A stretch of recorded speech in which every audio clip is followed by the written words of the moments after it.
మొత్తానికి అఖండ 2 cinema theatrical run దాదాపుగా ముగిసినట్టే అని చెప్పాలి. సినిమా రిలీజైన తొలి రోజు నుంచే పరిస్థితులు చాలా డిఫరెంట్గా మారాయి. మొదటి రోజు వచ్చిన టాక్, ఆ తర్వాత ఫస్ట్ వీకెండ్ ముగిసేసరికి కలెక్షన్స్లో కనిపించిన భారీ డ్రాప్ చూసి ట్రేడ్ వర్గాల్లోనే కాదు, అభిమానుల్లో కూడా ఒక భయం మొదలైంది. ఇది పెద్ద డిజాస్టర్ అవుతుంది అన్న మాటలు గట్టిగా వినిపించాయి. కానీ అంచనాలకు భిన్నంగా అఖండ 2 నెమ్మదిగా పుంజుకుంది.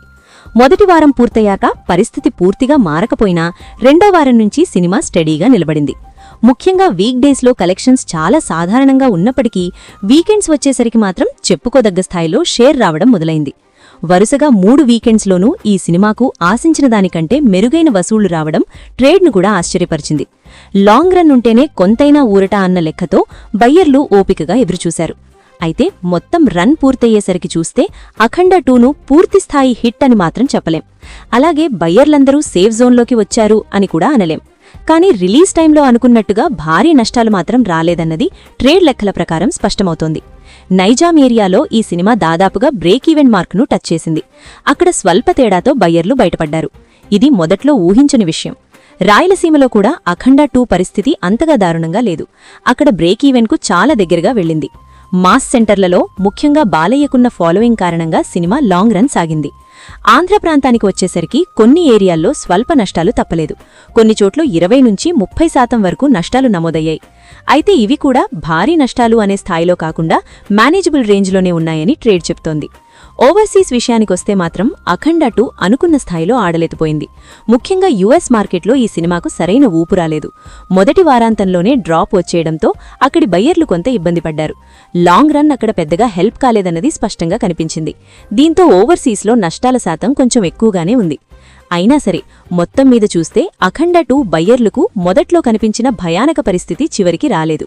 సినిమా లాంగ్ రన్ ఉండటం వల్ల చాలామంది బయ్యర్లు చివరి వరకు వేచిచూశారు. ఇప్పుడు రన్ ముగిసేసరికి పూర్తిగా కుదేలయ్యాం అనే పరిస్థితి లేకుండా కొంత ఊపిరి పీల్చుకునే స్థాయిలో బయటపడ్డారు. సగం ఏరియాల్లో నష్టాలు చెప్పుకోదగ్గ స్థాయిలోనే ఉండగా మిగతా ఏరియాల్లో స్వల్ప నష్టాలతోనే కథ ముగిసింది. రిలీజ్ టైంలో నిర్మాతలు ఎదుర్కొన్న ఒత్తిడి మాత్రం మాటల్లో చెప్పలేనంతగా ఉంది. ఒక వారం సినిమా వాయిదా పడడం మొదలుకొని అప్పటికప్పుడు హీరోస్ వాళ్లకు సెటిల్మెంట్ చేయాల్సి రావడం, మరోవైపు బయ్యర్లతో చేసుకున్న ఒప్పందాల రేట్లు రివైజ్ కావడం, ఇవన్నీ కలిసి పరిస్థితిని చాలా క్లిష్టంగా మార్చాయి. చివరికి రివైజ్ చేసిన అగ్రిమెంట్స్ ప్రకారం కూడా డబ్బులు పూర్తిగా రాకపోవడంతో 14 రీల్స్ ప్లస్ అధినేతలకు తీవ్ర ఇబ్బందులు తప్పలేదు.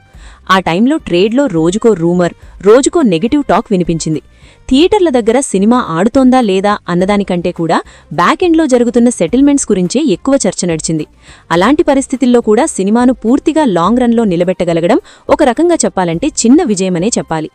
ఫైనల్గా అఖండ 2 కథ ఇక్కడితో ముగిసింది. ఇది బ్లాక్ బస్టర్ కాదు, పూర్తి హిట్ కాదు, కానీ డిజాస్టర్ అనే ముద్ర పడకుండా తప్పించుకుంది. మొదట్లో వచ్చిన టాక్ చూసి ఊహించిన నష్టాల కంటే చాలా తక్కువ నష్టాలతో రన్ ముగియడం ఈ సినిమాకు పెద్ద రిలీఫ్. ట్రేడ్ పరంగా చూస్తే ఇది ఒక ఎస్కేప్ మూవీగా గుర్తుండిపోతుంది.